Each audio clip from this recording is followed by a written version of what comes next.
how to completely remove the login password and the lock screen from your Windows 10 or Windows 11 devices.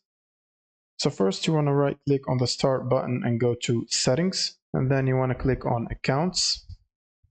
Now the first way to do this is if you're using a Microsoft account, you can basically click on here to switch from Microsoft to local, and then basically enter an empty password. So when you start your computer, it basically logs you in immediately without waiting for you to enter a password. Otherwise, you can go to the sign in options. Then in here, you want to make sure to uncheck the dynamic lock, which allow Windows to automatically lock your device when you're away. Uncheck this option. Now for Windows 11, there is an option called if you've been away, when should Windows require you to sign in again? You should set that to never. And if you're using a password to sign in, you will simply need to click on password and basically change your password from whatever password you're using to basically an empty password, and then click on change, or completely remove the password. But for this local account, I don't have any password. And the last option is to use a command line, which is going to be in the description below.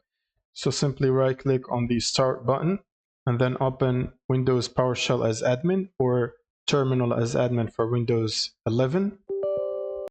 And you want to basically paste this command line right here,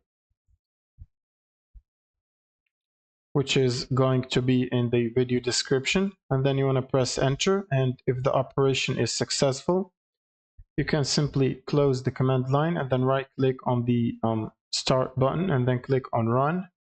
In here, you want to type net plwiz and then press OK.